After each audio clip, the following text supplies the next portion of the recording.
And now you can see the Backseat Mogul Show in all its video glory on our YouTube page at roughedge.tv. For the very best breakfasts, lunches, and cocktails, visit Harbor Cove Cafe, the hidden treasure at the end of Spinnaker Drive in the Ventura Harbor. Open 7:30 a.m. to 2 p.m. every day. Harbor Cove Cafe, located at 1867 Spinnaker Drive in the Ventura Harbor. For more information, visit harborcovecafe.net or give them a call at 805-658-1639. We'll see you there. Showbiz is a cruel and shallow money trench, a long plastic hallway where thieves and pimps run free and good men die like dogs for no good reason. There's also a bad side.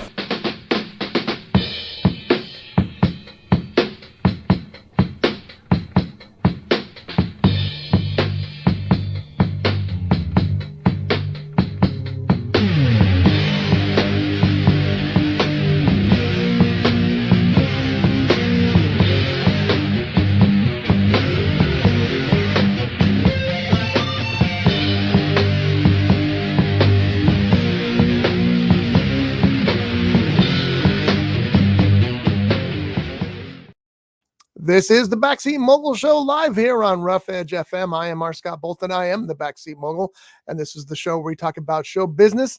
Normally, Johnny D is here with me to annoy the hell out of me, but he's not here today. He's actually on set. He's on the set of First Run, where he is playing a character in the film directed by and written by Jeffrey Genet, who's been on the show before. You may remember Jeffrey. So Johnny is not here, but he is on set out at the Camarillo Theater. He was going to send me some photos, but apparently he's been a little busy this morning, so we don't have any photos to share with you. I do have this, though. If you are interested in being in First Run, they are looking for some extras. As you see in this card here, extras needed for First Run. The event takes place at the Roxy Theater in Camarillo at 5001 Verdugo Way. It's Sunday, January 26th from 11:45 p.m. to 1:30 a.m. Yes, it's late at night, but it's because that's when the theater's closed and they can actually film there. They need a bunch of extras for the finale of the film. There'll be people standing in lines, getting popcorn, buying tickets with drinks, etc. For the majority of the shoot. Then they'll proceed into the auditorium and sit down for the final shot of the crowded theater. They need about 30 people total. There's a ton of parking all around the movie theater. And if you're interested, if you want to go out there and join the fun, I've got several people lined up to go out already. Email secondrunreels@gmail.com. secondrunreels@gmail.com. And if they have room, they'll get you in, and you can be in First Run like Johnny D and me. My shooting takes place next Saturday out there at the theater. I'll be there early in the morning, though, instead of late at night. Probably no show next week because of that, but we'll see how things go. Jeff said he'd get me out in time to get me to the show, but I'm not going to hold him to that. The man's directing a movie that he's paying for. I don't want to be the cog. I don't want to be the monkey wrench. You know what I'm saying? So we'll take that. Normally when Johnny's not here, I tend to skip a show or do a brief show. This probably will be a brief show today, but there was no way I could I could not do a show this week with the passing of David Lynch. David Lynch was a truly one-of-a-kind filmmaker, an artist in general. He was not just a filmmaker, but he was a painter. He was also a musician, a writer. Just an amazing wealth of talent with David Lynch. He was also a fascinating human being. Those who have worked with him have given tributes this week about what a terrific person he was, what a realistic and genuine person he was, how smart he was. And those of you who know his films know that's true anyway. You've seen what he can do with the art of film. And I know a lot of people think that his stuff's a little too weird, a little too out there, and it is, and it was for a reason. It makes you think. And isn't that really the definition of art? Something, a medium or something that makes you think. And David Lynch's stuff, even when it didn't make sense, even when he knew it didn't make sense, he made you think about it, and he knew that going in. And his story is legendary. The first, he did a lot of short films at first, a lot of weird ones. You can see a lot of them on YouTube. I think he has a David Lynch channel on YouTube that you can still check out there. But his first feature film was, of course, Eraserhead. Now, Eraserhead, I just watched for the first time since I saw it in theaters, probably back in 1978, 79. So it's been a long time since I've seen Eraserhead. And I have to tell you, it is a beautifully crafted, bizarre piece of work.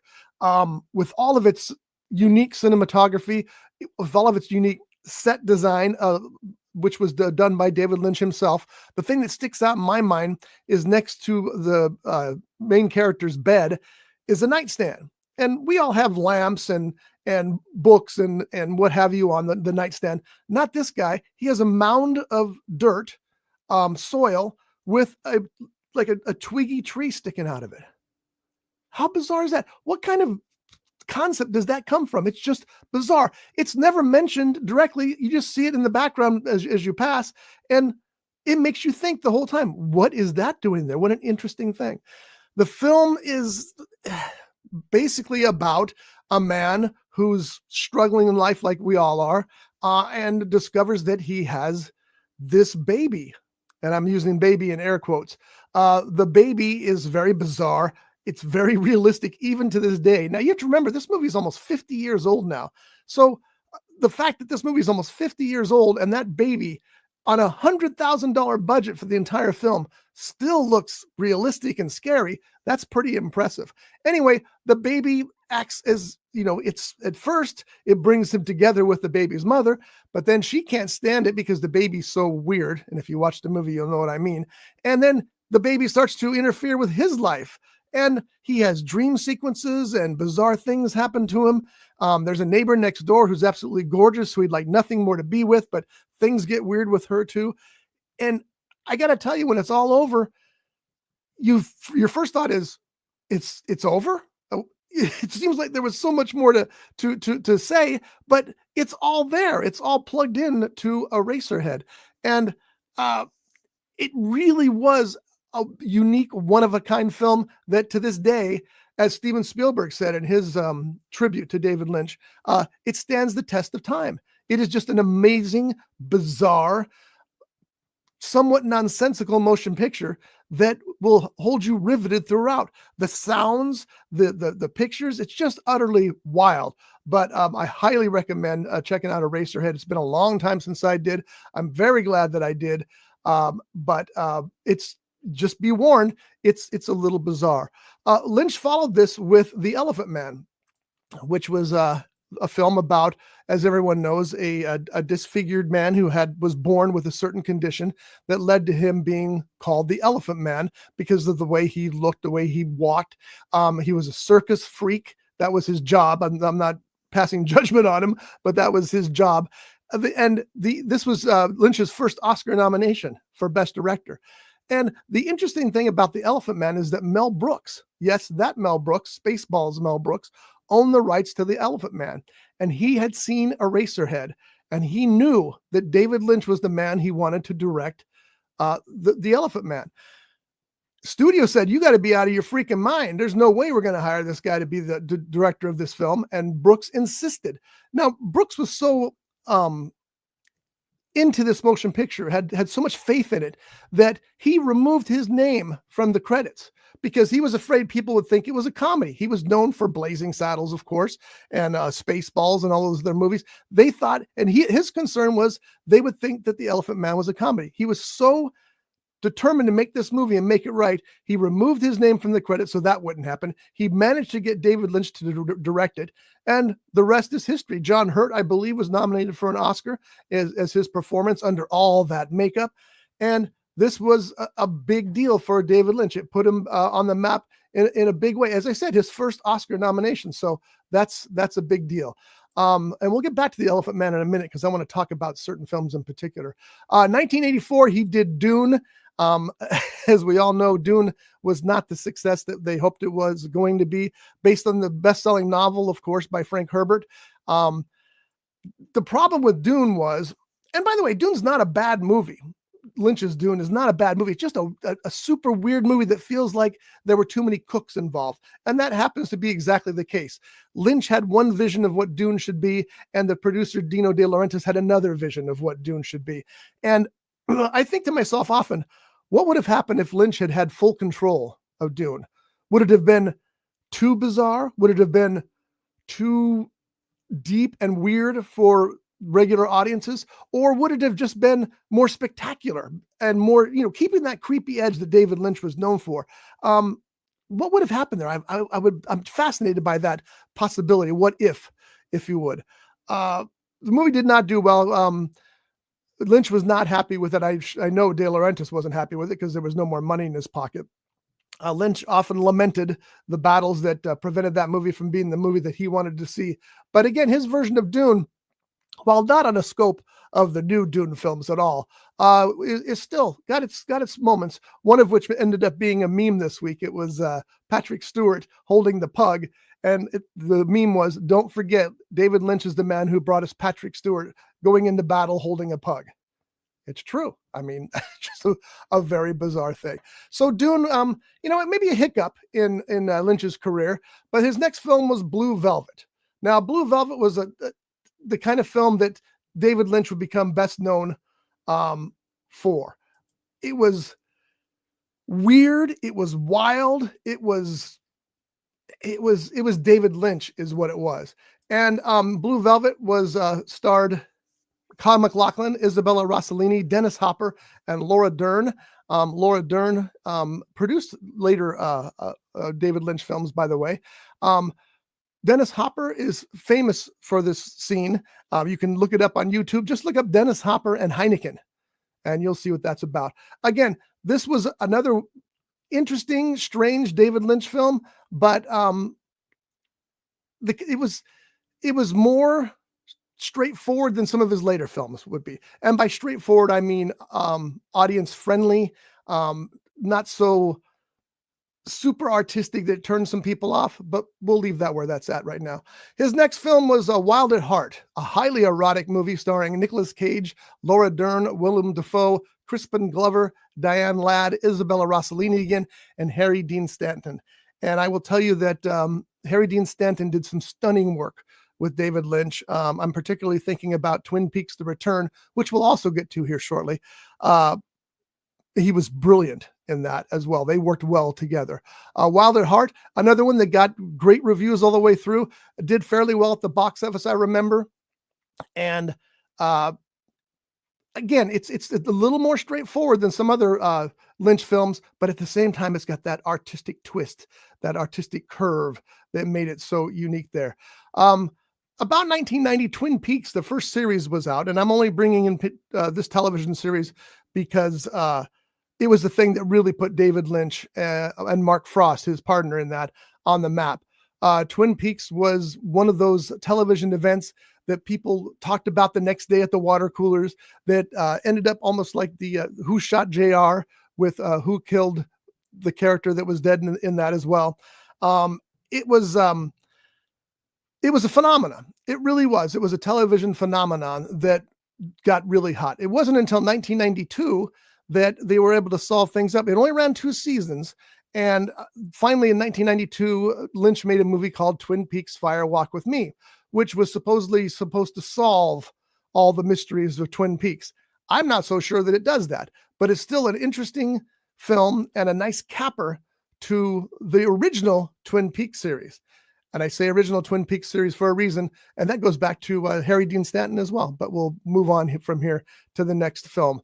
The next film was A Lost Highway, which was co-written by, sorry, I had it here just a second ago. Okay. It was co-written by Barry Guilford. And Lost Highway, another one that's a very Lynchian film, a term that, when your name becomes just an adjective, that means you've done something for the film industry. You've heard Spielbergian, of course. Lynchian is something that comes up a lot. Lost Highway starred Bill Pullman, Patricia Arquette, Balthazar Getty, and Robert Blake in his final film role. I will tell you that the thing that sticks out in my memory most about Lost Highway, real quickly, a lot of Lynch's movies are described as surrealist neo-noir films. And that term actually fits most of them very well. Jumping back to Robert Blake, um, he is what I remember most about Lost Highway. The makeup they had on him, the way he delivered his lines. Robert Blake was actually brilliant in Lost Highway. And if you see it, you'll see what I mean. He sticks in your head. I saw Lost Highway in theaters with my buddy Steve, and it was riveting. It's just riveting, strange as always, riveting film work that had some things that really stuck out at you. And Robert Blake was truly one of them in that as well. His next movie is interesting title. It's called The Straight Story. And it's interesting that it's called The Straight Story because it probably is David Lynch's straightest film. It is a film that is surprisingly withdrawn. It's not flamboyant like a lot of David Lynch's things were, but it's still just absolutely stunningly brilliant. Now, the movie isn't called The Straight Story because because it was a Lynch's first straight seeming film. Boy, that was a jumble. I apologize for that. But because it was about the true story of Alvin Straight, who in 1994 rode a lawnmower across, was it a couple of states, to visit his friend. And it's about the people he meets on the way, about the questions the law had. Why is this guy okay driving a lawnmower on the freeway? Things like that. And it's just absolutely stunning. This movie it's riveting in that it is an amazing story, amazing true story, and also that Lynch played it so level-headed.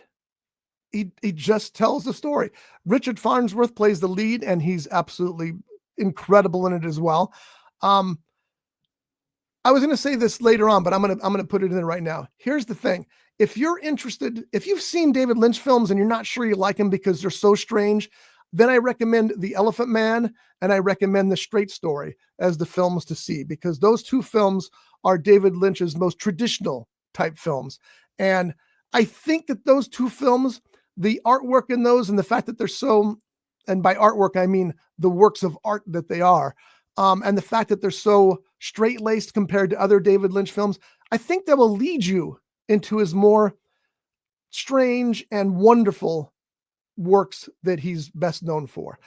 In 2001, Lynch did the Straight Story, and the Straight Story, Mulholland Drive. We just talked about Straight Story. 2001 was Mulholland Drive, considered to be Lynch's best film by many. Mulholland Drive starred Justin Theroux, Naomi Watts, Laura Herring, Ann Miller, and Robert Forster. And it's about an aspiring actress named Betty, who's newly arrived to Hollywood. I haven't seen Mulholland Drive since it was originally released. Can't wait to watch it again. I'm very excited about seeing it again. Naomi Watts, and her tribute to David Lynch, thanked him for putting her on the map with that movie. She said, I never would have got that break if it hadn't been for David Lynch. And again, it's considered his best film, and I'm sorry that I don't remember more about it. I saw it in theaters when it first was released, so that's 23 years ago. I've seen a lot of movies since then. I'm going to watch this one again real soon, and I happen to have the Blu-ray because I bought it at Fry's. There was a Fry's here in Oxnard, and every once in a while they had $5 DVDs or Blu-rays. You just walk through and there'd be a little blue sticker that stuck there, and it said $5 and Mulholland Drive. And as a matter of fact, Blue Velvet were both $5 on the same day. So I bought them both, and I'm going to go home this weekend and probably watch Mulholland Drive again. I take that back. You know what I'm going to do? I'm watching all of David Lynch's films in order. So my next film will be The Elephant Man, which I have seen, but I will watch again in honor of David Lynch. His final feature film was Inland Empire. That was in 2006. It was written, directed, and produced by David Lynch. He also did cinematography, editing, the score, and the sound design. So this is like a pure David Lynch movie. I remember nothing about Inland Empire. I wonder if I've ever even seen it. It's described as an experimental psychological thriller. Experimental, also another word often used with David Lynch. It stars Laura Dern, Justin Theroux, Harry Dean Stanton, Grace Zabriskie, Jeremy Irons, Julia Ormond, Natasha Kinski, Terry Crews, Mary Steenburgen, William H. Macy. I mean, the list just goes on and on.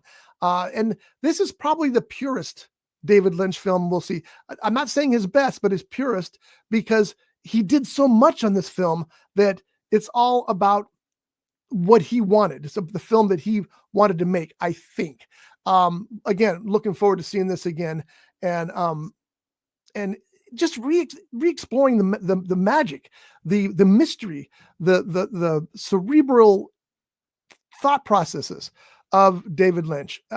It just, I was so sorry to see that he died. He was 78 years old. He died of emphysema. A longtime smoker, swore that he enjoyed smoking, had second thoughts at the end there when he was diagnosed with the emphysema. But through the years that he was active, some of the best work, and some people have said one of the very best filmographies of any director who ever lived. That's a big deal. That's a big deal. And with his passing, you can tell that he was a beloved filmmaker, because not only do you have the celebrity tributes, but all kinds of fans are paying tribute. I told my son, this seems bigger than when Elvis died. Now, of course, Elvis didn't have social media, so who knows? But it seems at least as big as that, because that's how important David Lynch was to filmmaking. Another thing that I heard about David Lynch that I absolutely loved, a description of him, was he had equal parts love and disdain for the film industry. And that's what made his film so great. I'm okay with that. I think that's actually a pretty cool description of David Lynch. Now, back to Twin Peaks. Twin Peaks, the original, was 1990. And I have to admit here, I was never a big David Lynch fan, except of the straighter movies. Elephant Man, absolutely love. First time I saw Eraserhead, sitting in a theater, and it was an art house, and just going, okay, what the hell is this? Dune, I confess, I laughed out loud at a couple parts of it. Blue Velvet was too weird for me. Wild at Heart was too weird for me. Twin Peaks was way too weird for me. I watched part of the original series when it originally aired. Didn't watch it again until a couple of years ago. The reason for this, because in 2017, was it? Lynch did Twin Peaks: The Return for Showtime. And I believe it was 20 episodes of Twin Peaks, a continuation of the original series, taking place after Fire Walk with Me. I sat and I watched every single episode, and I was absolutely blown away by the brilliance of Twin Peaks: The Return. I can't tell you what it was about this series that suddenly made David Lynch click for me, but it was that series. It took me until 2017 to get the weirder David Lynch stuff, the artsier David Lynch stuff. Is it because that I've grown in my filmmaking appreciation? I don't think so. I think it's just that it took me that long, and it took Twin Peaks: The Return to make those things click for me and realize what the man was trying to do. Twin Peaks: The Return is still one of my very favorite television shows ever. I watched it twice through already. I'm going to watch it the third time. The acting is brilliant throughout. The cinematography is brilliant throughout. The screenplays will just leave your mind tumbling. It's like your brain's spinning around trying to figure out what is going on. And it's all wonderful. It's all just mind-blowing. It's just, I don't know how even to describe what it does to your head. There was one episode that somewhere in it, there's a nuclear bomb blast. And Lynch takes you through that bomb blast from the tiniest first explosion all the way into the heart of it. And it takes 10 minutes, 15 minutes. And you're just riveted the whole freaking time. It's just brilliant filmmaking. And it's odd, like all of his other stuff. Harry Dean Stanton in Twin Peaks: The Return, how that man didn't get an Emmy award, I have no idea. It's just simply amazing. And that clicked. And that's when I started going back and watching some of the earlier David Lynch stuff. And not enough of it, obviously, because as I said, I don't think I've even seen Inland Empire, which I will remedy here in the next few weeks. I promise you. And I also wanted to mention that, yeah, not everything David Lynch did worked. There was a series called On the Air in 1992. Good luck trying to find it. I stumbled across it in a chat room somewhere and was able to watch it. It's a sitcom, and it just doesn't work. It's too cartoonish. It's too weird. The sound effects aren't the usual grim hums and clicks that you know from David Lynch. It's almost like SpongeBob. And it's just really weird. So, even the greats have things that don't work. And in David Lynch's case, that was one of them. On the Air, 1992. Still, if you can find it and watch it for what it is, for the fact that it's David Lynch, I would recommend seeing it just to see it. But it doesn't touch the level of Twin Peaks, or especially Twin Peaks: The Return. Sadly, when Twin Peaks: The Return ended in 2017, Showtime said, "Okay, when can we get the next season of Twin Peaks?" And David told them, "It took me 25 years to do the first return. It'll take me another 25 to do the next." Well, as we all know now, that's not going to happen, and it's too bad. So here's to David Lynch, one of the great filmmakers of all time. I'm so happy that his final role was in Steven Spielberg's The Fabelmans, where he played John Ford, the director. He was brilliant in it. I love the story of him getting involved. Spielberg called him and asked him to play John Ford in the film that's based on Spielberg's life, The Fabelmans. And Lynch said, "No, I don't act. I don't do that anymore. Thank you very much." And Spielberg sat on it and he thought about it, and he couldn't think of anybody he wanted more than David Lynch. So he called David Lynch again and he begged him. He said, "Please, David, do this for me. Be in the story of my life." And the story is that David Lynch agreed, but he insisted that there be Cheetos on set because he loved Cheetos. And apparently he got several cases of Cheetos from Spielberg based on that conversation. So goodbye to David Lynch. I don't know that there's anybody out there who will ever replace him. It wasn't just his art, but it was his straight-laced personal life that made him the character that he was. During the pandemic, I don't know if you remember this or not, but he had a daily weather report, and it always ended with golden blue skies and golden sunshine. And it was always uplifting to hear David Lynch looking out the window in his Los Angeles home and saying blue skies and golden sunshine. And, that's just another thing I'm going to miss about David Lynch. All right, folks, that's it for today. As I said, I had to do a show in honor of David Lynch today, and I'm glad that I did. Again, they're looking for extras for the first run movie. Here's the information again. If you're interested, it takes place Sunday, January 26th from 11:45 in the evening till 1:30 in the morning. It has to be that way because that's when the theater is closed. If you're interested in being an extra there, just email secondrunreels@gmail.com, secondrunreels@gmail.com, and they'll hook you up if they still have space. But it'll be fun. I don't know if I'll be there because I'm playing a character in that, Postman Jeff, and I don't know if he's allowed to be at the theater as well. So I could disguise myself, but that seems kind of cheesy. So if he wants Postman Jeff at the premiere, I'll be there. Otherwise, you people have fun and enjoy. And it's Jeff is paying for this movie on his own. This is a truly independent film. And he can use the help. So stop by. You can at least get a handful of popcorn or something out of it, and have a good time hanging out with other people pretending to be going to the movies. Again, thank you all for everything. Thanks for watching. Thanks for listening. And we will see you next week. Have a great one. Brought to you by The Grape, Ventura County's premier jazz venue and cocktail lounge, located at 2733 East Main Street in Ventura.